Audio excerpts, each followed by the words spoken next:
Shalom. Apa kabar Bapak Ibu? Kok mukanya lemes? Oh, lapar. Oke. Pagi ini saya ingin berbagi satu firman. Saya percaya lagu yang dipilih nggak kebetulan ya. Kalau saudara bawa Alkitab, karena saya lihat beberapa nggak bawa, kita buka kitab Imamat.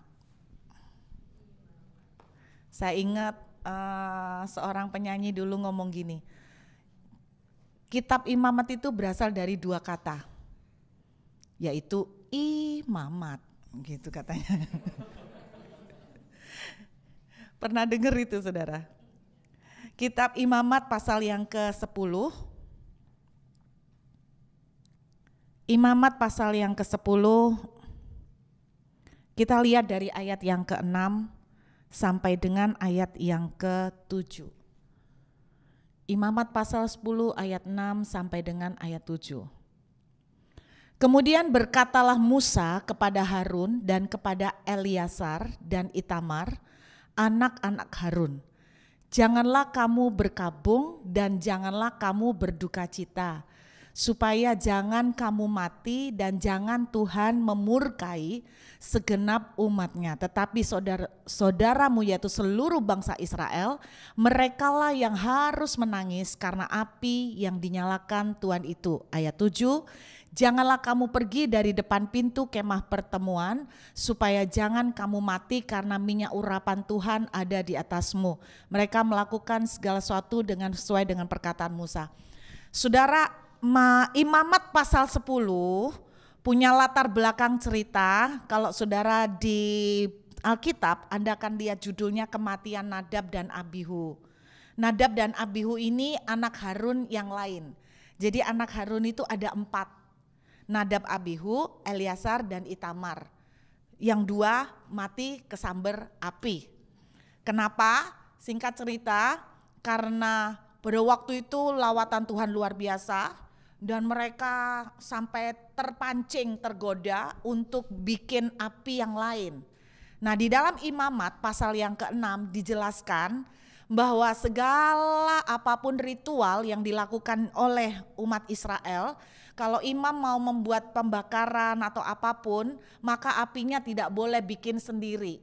Harus api yang pertama kali yang dikasihkan oleh Tuhan ketika mereka mempersembahkan korban, Tuhan bakar dengan api dari surga.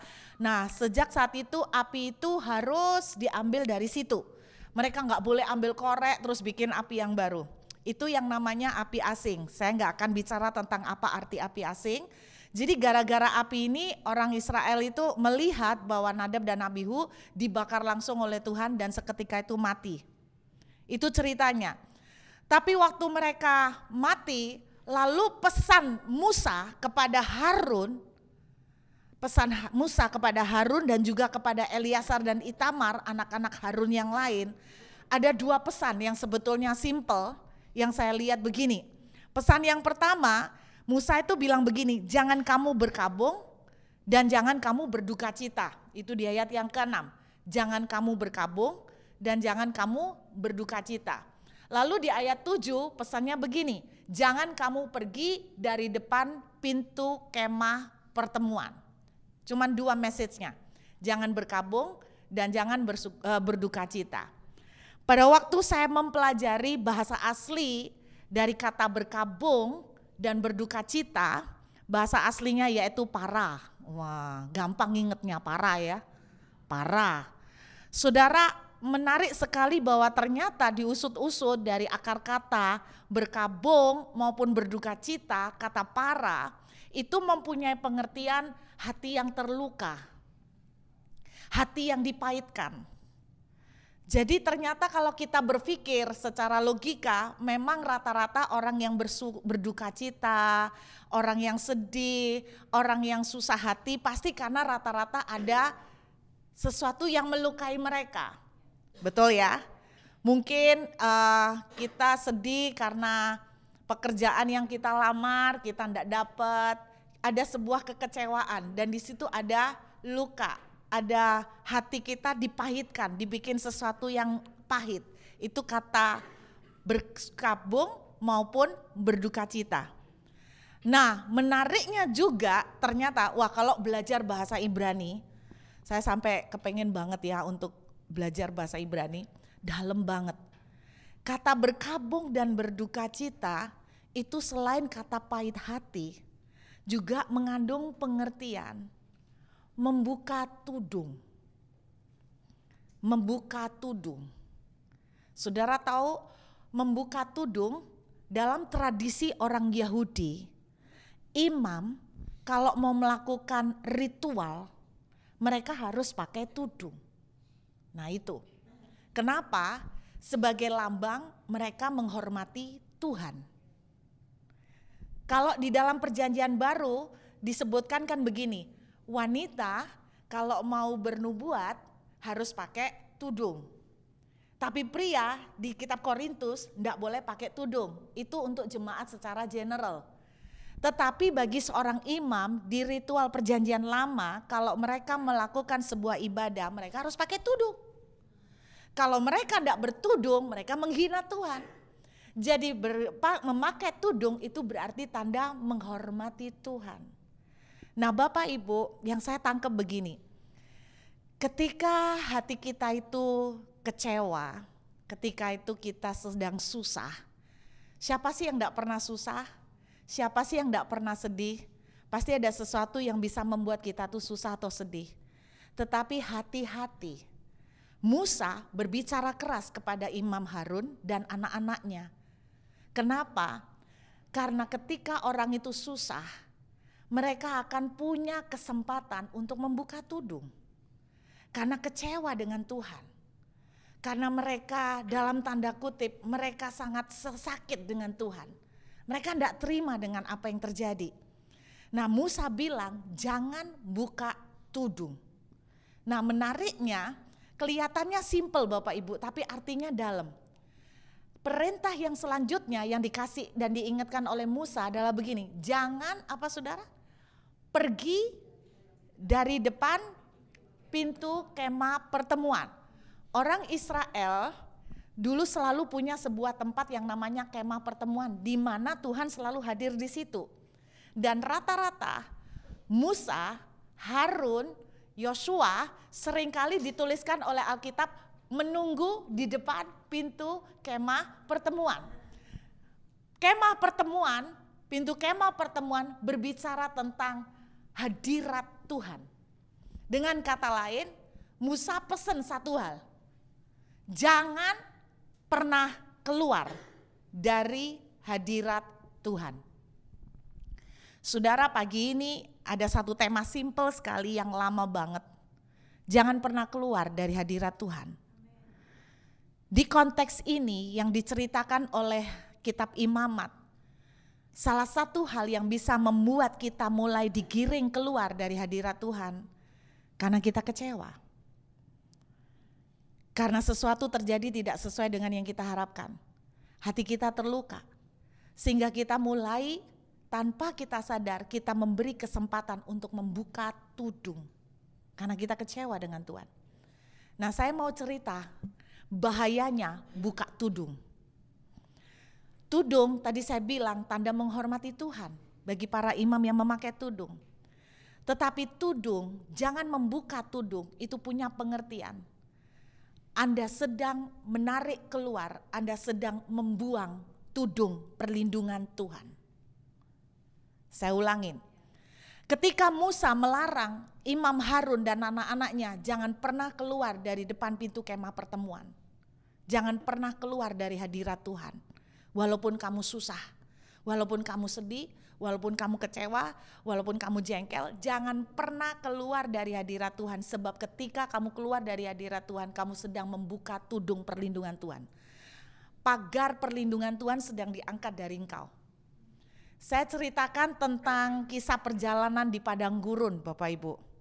Bapak Ibu masih ingat gak waktu orang Israel mau melakukan perjalanan di padang gurun, Tuhan kasih 2 tiang. Nah tiang apa ini? Oke, saya pikir ada yang jawab tiang listrik. Tiang awan dan tiang api, oke. Saudara tahu gak apa gunanya tiang awan sama tiang api? Melindungin gimana? Dari panas, lagunya ada ya.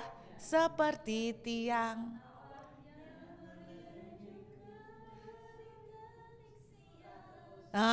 Dari terik siang. Terus yang api? Menghangatkan waktu malam. Dan juga memberikan penerangan. Saya kasih tahu Bapak Ibu, betul, tidak salah semuanya. Di padang gurun, kalau siang panas sekali. Kalau malam dingin sekali, ekstrim. Kegunaan dari tiang awan adalah supaya nggak terlalu panas. Khusus di bloknya orang Israel. Pada waktu malam tujuannya supaya ada penerangan. Karena pasti dong di padang gurun gelap, tidak ada lampu jalan. Gelap banget. Dan juga memberikan kehangatan. Betul. Tapi ada satu lagi yang saudara mungkin ada yang sudah tahu. Anda tahu di padang gurun itu rumahnya apa? Padang gurun itu rumahnya ular beludak. Bapak Ibu tahu kenapa orang Yahudi, orang ahli Taurat dan orang-orang Farisi sering disebut sebagai keturunan ular beludak?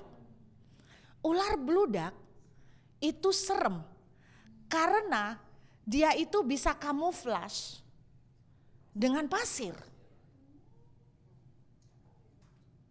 Karena susah untuk membedakan, Anda jalan di padang gurun, Anda tidak akan pernah tahu ada ular.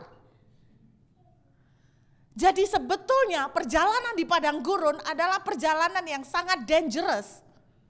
Karena Anda akan melihat banyak ular. Kalau lihat. Masalahnya saudara, ular itu kalau malam, kalau malam itu kan dingin. Ular itu akan keluar semua, bisa nangkep. Kenapa? Karena ular beludak kalau siang dia akan bersembunyi di dalam pasir. Nggak kelihatan, orang nginjak ular atau nginjak pasir nggak kerasa. Jadi dia ada di dalam pasir. Tapi kalau malam kan nggak terlalu panas, dia mulai keluar. Nah, beberapa waktu yang lalu saya sama Yopi sama beberapa teman kita jalan ke Les Mourdi. Awal-awal summer ini kan Les Mourdi saudara. Wah semangat, kita mau jalan sampai ke air terjun. Terus tiba-tiba ketika kita jalan, tahu-tahu untung pas Yopi di depan. Setelah Yopi ada teman saya. Teman saya ini semangat. Wah semangat, dia yang paling semangat untuk sampai ke air terjun. Nah Yopi di depan, terus saya rada jarak beberapa meter. Tiba-tiba Yopi, ular. Ada ular besar, tiba-tiba keluar. Teman saya langsung, udah jadi ke air terjun. Langsung dia lari dengan kecepatan kilat naik kembali ke atas. Balik ke parkiran saudara. Oh keren luar biasa. Tiba-tiba, waduh serem ya. Ternyata kita enggak tahu, tiba-tiba ular gede keluar. Dia search di internet, ternyata itu salah satu ular yang berbisa loh. Serem juga jalan di semak-semak. Kenapa dia bisa keluar? Karena kan mulai panas. Nah dia tuh rupanya keluar untuk terus cari tempat semak-semak. In the bush. Gitu loh saudara. Saya membayangkan, waduh itu di Les Mourdi. Kalau di padang gurun lebih banyak lagi ularnya. Saya ajak Anda lihat Bilangan pasal 21. Yuk kita lihat. Kita lihat Bilangan pasal yang ke-21. Saudara ada sebuah cerita yang saudara mungkin pernah baca di dalam Bilangan pasal 21. Judulnya ular tembaga. Nah, Bilangan 21 ayat 4 sampai 9. Kita tidak akan baca semua ayat-ayatnya. Saudara dalam Bilangan 21, Anda tahu enggak? Alkitab menceritakan begini, orang Israel itu nggerutu sama Tuhan. Mereka ngomel, mereka bilang begini, bosen kita, makanya gini-gini melulu, sudah ndak ada air, susah cari air, makanannya mana terus. Hati-hati loh ya kalau bosen sama makanan. Terus kemudian mereka ngomel sama Musa dan mereka bilang begini, Apa kamu itu tidak ada kuburan yang lain kah di Mesir? Kamu tuh bawa kami ke sini, enak-enak di Mesir, kamu bawa kami ke sini. Lalu Alkitab menuliskan di ayat yang ke-6, dengarkan. Menuliskan di ayat yang ke-6. Nah ini ada. Lalu Tuhan menyuruh ular-ular tedung ke antara bangsa itu yang memanggut mereka. Sehingga banyak dari orang Israel yang mati. Nah terjemahan bahasa Indonesia seringkali kan nggak pas. Sehingga kita tuh ngerasa Tuhan kok jahat, dia malah sengaja nyuruh ular gitu loh. Saudara, di padang gurun bukan tidak ada ular. Di padang gurun rumahnya ular beludak. Dengarkan baik-baik. Kalau Tuhan mengirimkan tiang api pada waktu malam, karena waktu malam adalah waktunya ular beludak itu jalan-jalan. Sehingga waktu Tuhan mengirimkan tiang api sebetulnya adalah untuk memprotek orang Israel. Bukan hanya memberikan kehangatan dan penerangan, tetapi melindungi mereka supaya mereka nggak dipatok ular. Karena ular beludak itu sangat mematikan. Anda bisa nangkep? Dan ketika dalam Bilangan 21, Tuhan bukan menyuruh. Karena ternyata bahasa aslinya, Tuhan itu melepaskan tudungnya. Tuhan itu tidak lagi menahan proteksinya. Bahasa aslinya menyuruh, itu Tuhan tidak lagi menahan. Berarti selama ini Tuhan menahan. Anda bisa nangkep? Ketika orang Israel mulai kecewa, mulai ngomel, mereka membuat Tuhan tidak lagi menahan. Sehingga apa? Ular-ular itu keluar. Saudara, dengan baik-baik.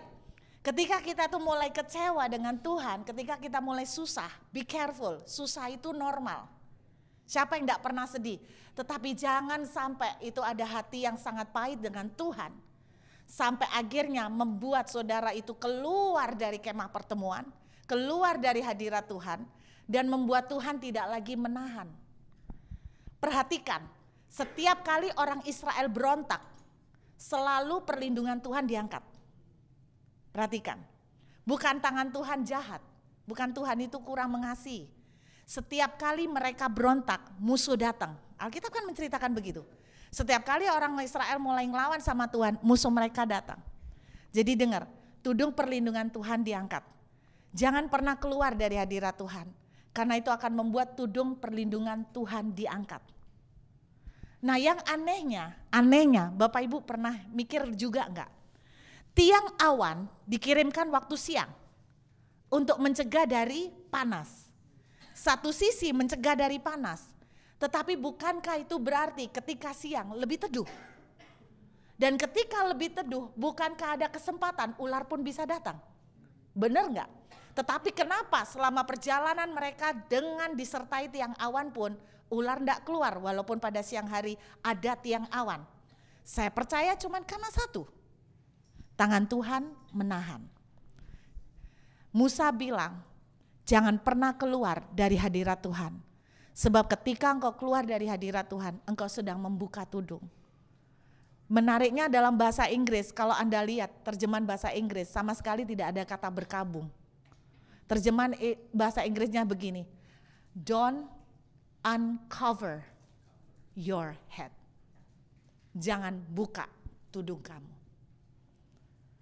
Apapun yang Anda sedang alami, yang Anda sedang susahin hari ini, jangan pernah keluar dari hadirat Tuhan. Alasan yang kedua, saudara, Tuhan bilang begini, jangan pernah keluar dari hadirat Tuhan. Anda tahu kenapa? Bukan hanya tudung perlindungan. Coba lihat kembali Imamat pasal yang ke-10 tadi. Kita lihat ayat yang ke-7. Perhatikan. Ayat yang ke-7.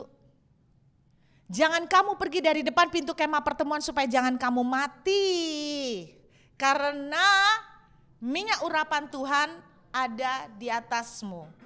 Saudara kalau ingat beberapa bulan yang lalu saya pernah khotbah tentang diurapi Tuhan. Oke? Ketika Tuhan bilang kepada Musa untuk nyampaikan kepada Harun dan anak-anaknya, karena minyak urapan ada di atas kamu. Ketika kita ada di dalam hadirat Tuhan, Status kita adalah di anointed, diurapi. Saudara tahu artinya diurapi? Saya pernah bagikan ini, diurapi itu berarti dibuat beda, diistimewakan. Ada favor Tuhan di sana. Ada favor Tuhan di sana. Musa bilang, jangan pernah keluar dari hadirat Tuhan. Karena justru di dalam hadirat Tuhan, kamu akan menemukan banyak favor. Saya ingin ingatkan, apa itu favor? Kita butuh favor, Bapak Ibu. Favor itu adalah perlakuan istimewa dari Tuhan. Artinya itu begini, secara manusia kita tidak layak untuk dapat. Tapi kita dapat. Contoh simple, kita tidak bisa secara manusia dapat sebuah jabatan. Tapi kita bisa dapat hanya karena tangan Tuhan yang turun. Itu artinya favor. Ada banyak contoh di Alkitab yang merupakan bukti dari favor Tuhan. Salah satu contoh favorit yang sangat saya sukai adalah tentang Yusuf. Bagaimana di setiap perjalanan bukan ada masalah, tetapi selalu ada treatment spesial dari Tuhan. Ketika dia ada di penjara, dia diperlakukan istimewa, Tuhan membuat hati kepala penjara itu tergerak sehingga Yusuf itu diberi keistimewaan yang luar biasa menjadi narapidana elit. Saudara, ini yang saya sering ilustrasikan. Kalau ada orang cantik, pinter, udah cantik, pinter, kaya, yang naksir banyak, itu wajar. Itu wajar. Tapi udah ada cantik, pinter juga enggak, rada kurang komplit. Dilihat dari angle manapun enggak menarik. Terus apalagi ya? Enggak kaya. Tapi yang naksir banyak, itu pasti orang tanya gini, kok bisa? Jadi Anda kalau mau tahu artinya favor, itu gini, kok bisa? Kita butuh, kok bisa? Betul? Anda ngelamar kerja butuh, kok bisa ya? Padahal aku ini tidak qualified loh. Kok bisa ya? Itu favor. Kita ini butuh favor. Benar nggak? Kenapa kita butuh favor? Karena saudara dan saya tuh very limited. Banyak hal dari kita itu kita tidak mampu. Kita butuh favor. Makanya ini doanya Musa. Waktu Musa keluar, yuk kita lihat Keluaran ya. Kita lihat Keluaran 33. Keluaran pasal yang ke-33. Ayat yang ke-13. Maka sekarang jika aku kiranya mendapatkan kasih karunia. Tuhan bilang begini, Musa, aku akan memberikan favor kepadamu. Ingat ya, kalau Anda menemukan kata kasih karunia itu favor. Ingat apa arti favor? Kok bisa ya? Kira-kira seperti itu. Kok bisa ya? Dia ini ya enggak pinter loh. Tapi kok bisa dipercaya jadi manajer? Kok bisa? Oh, enak ya. Kok bisa ya? Dia ini ya enggak punya modal tapi punya bisnis segitu banyaknya diberkati. Ah, itu kok bisa ya, itu favor. Saya rindu hidup kita dari favor ke favor. Amin. Kalau orang Cina bilang hoki. Hoki orang ini. Bener ya? Udah ndak cantik, gak pintar, ndak kaya, sing naksir banyak, dan semuanya ganteng-ganteng yang naksir. Ini hoki habis saudara, ini namanya hoki habis. Saya berdoa yang jomblo-jomblo di sini penuh dengan favor Tuhan. Amin, laris manis. Kasih karunia. Musa tuh waktu keluar dari Mesir, dia disuruh Tuhan memimpin orang Israel. Bapak Ibu, dia enggak minta hikmat Salomo loh. Orang niru doanya Salomo. Beri aku wisdom. Tapi lihat kepinteran. 6.000 gunde. Musa kepinteran. Musa nggak minta kepintaran. Musa ini pinter. Minta apa? Favor. Loh, bener kan? Favor itu nggak punya duit tapi ada aja. Itu yang orang bilang apa ya? Pas-pasan. Pas butuh, pas ada. Pas butuh merit, ada. Yang dimeritin gitu kan. Pas butuh pekerjaan, ada.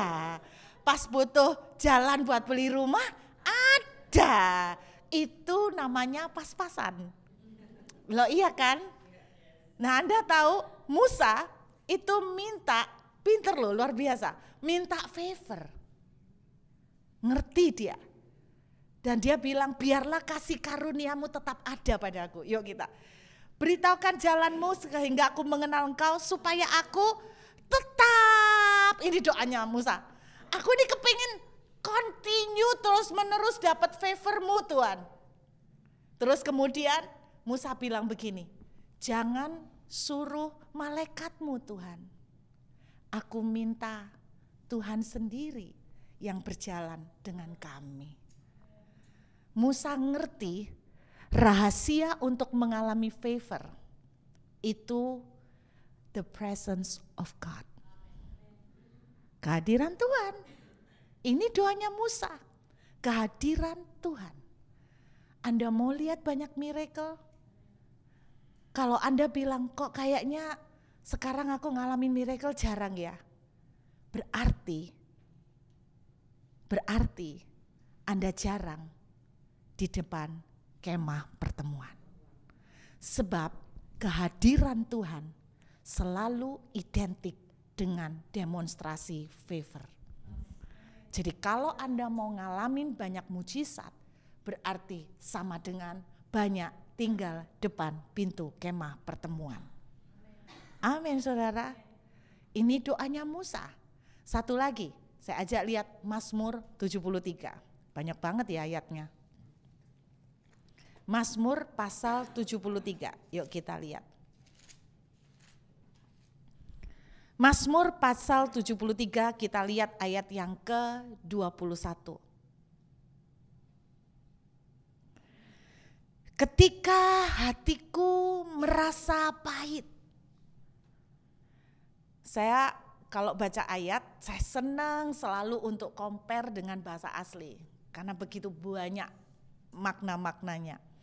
Ketika hatiku merasa pahit, di dalamnya sekali lagi saya ketemukan juga berduka. Hampir sama dengan yang Musa perintahkan tadi, jangan berduka, jangan berkabung. Terus kemudian buah pinggangku menusuk-nusuk rasanya kayak encok.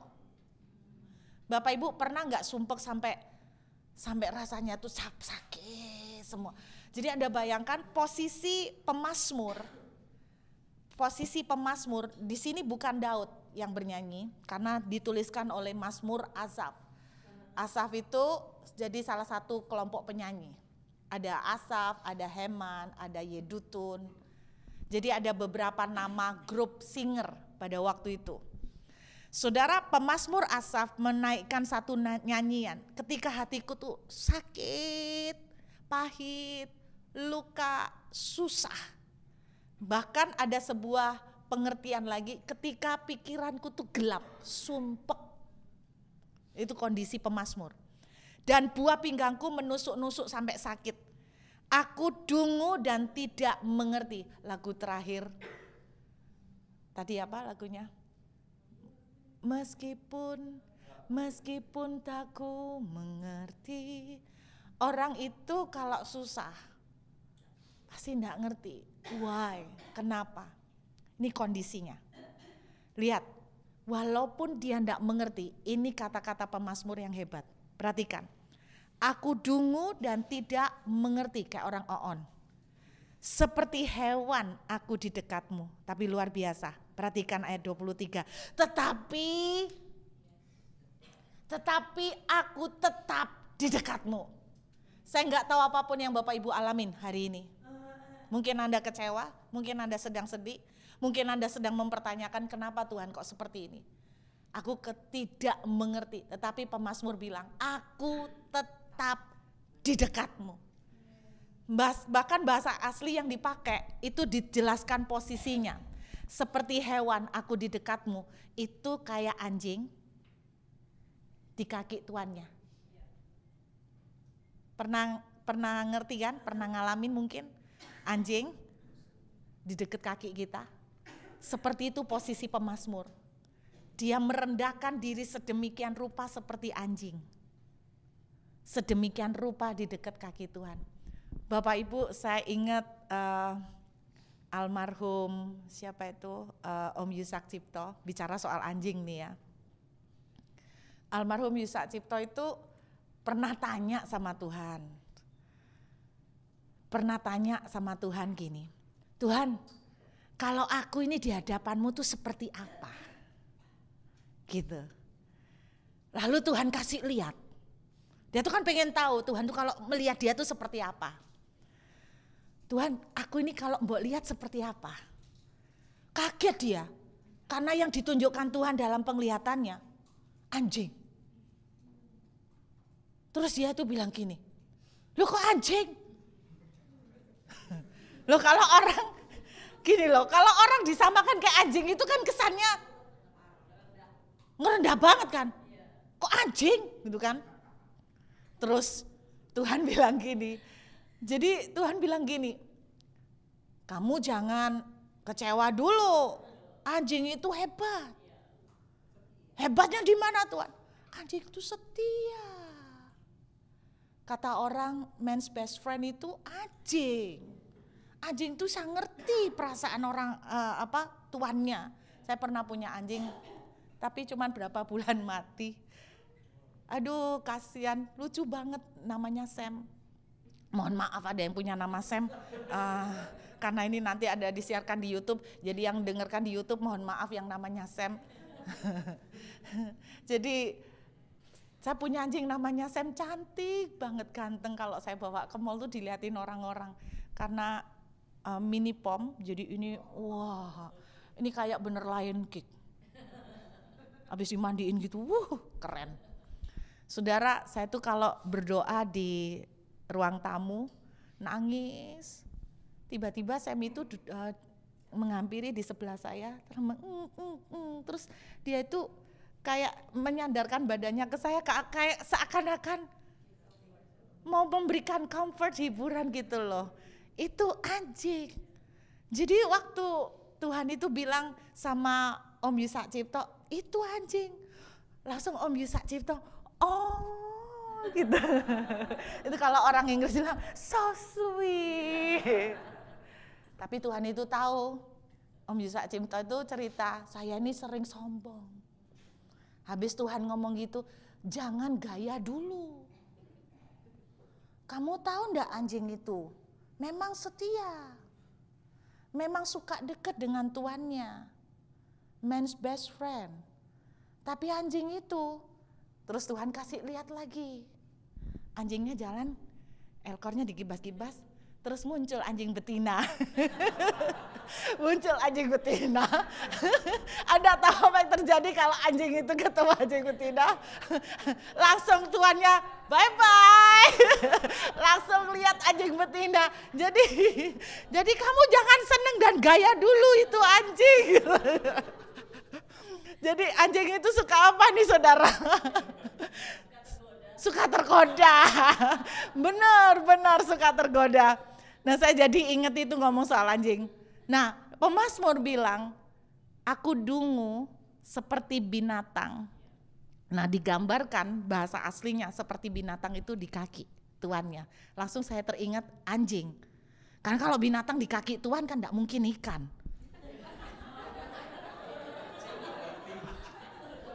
Jarang macan ya.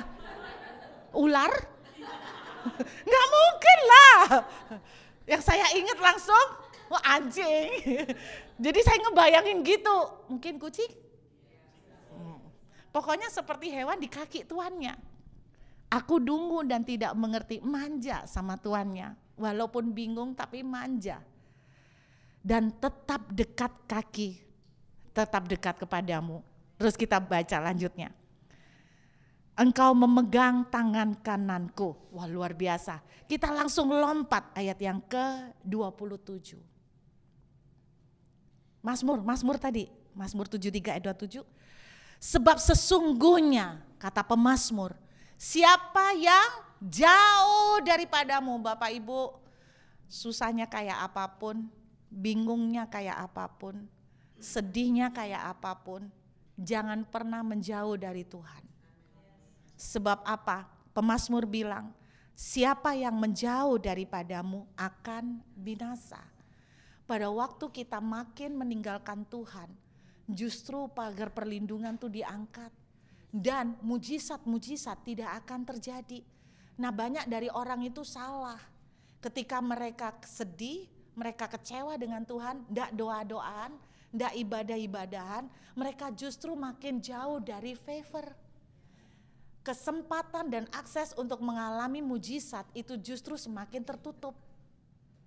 Karena di dalam hadirat Tuhan itulah banyak mujizat. Perhatikan ayat selanjutnya, kalimat selanjutnya.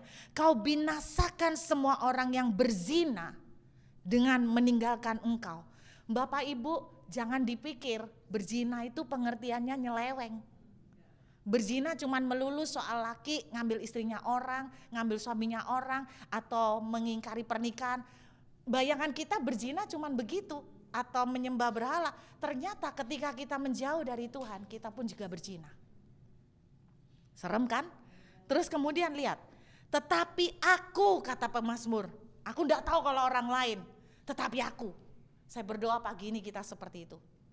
Aku enggak tahu kalau orang lain, tapi aku suka dekat kepada Allah. Amin saudara. Aku suka dekat kepada Allah. Aku menaruh tempat perlindunganku pada Allah, supaya dapat menceritakan pekerjaannya. Ingat runtutannya. Musa bilang begini, Tuhan, kalau aku dapat favor-Mu, aku akan bisa menceritakan kepada bangsa-bangsa, mereka akan melihat bahwa Engkau ada di dalam hidup kami. Bagaimana dapat favor? Tetap dekat dengan Tuhan. Pemazmur bilang begini, aku tetap dekat kepadamu, supaya aku bisa cerita ke orang-orang. Kenapa dia bisa cerita ke orang-orang? Karena banyak miracle. Sekalipun hari ini engkau mempertanyakan, sekalipun kau hari ini engkau tidak mengerti, jangan pernah meninggalkan hadirat Tuhan. Saya tahu ketika kita suntuk, ketika kita lagi susah, akan mudah sekali kita tuh malas berdoa. Akan mudah sekali kita tuh malas Tuhan-Tuhanan. Akan mudah sekali kita itu untuk menjauh dari hadirat Tuhan. Saudara, saya cuma pengen ingatkan, ini termasuk mengingatkan buat saya. Saya tadi bertanya kepada diri sendiri, kapan ya terakhir kita on fire dan hot sama Tuhan? Kapan ya terakhir kita kalau sembahyang itu very passionate, sampai nangis-nangis, sampai Tuhan, sampai aduh, kapan terakhir? Kalau engkau enggak bisa nginget kapan tuh terakhir, berarti it's a big warning. Jangan-jangan kita mulai kehilangan passion tinggal dalam hadirat Tuhan. Daud berkata begini, ketika dia ditegur oleh Nabi Nathan, jangan buang aku dari hadapanmu, dan jangan ambil rohmu daripadaku. Daud ngerti uang bisa kembali, tahta bisa dipulihkan.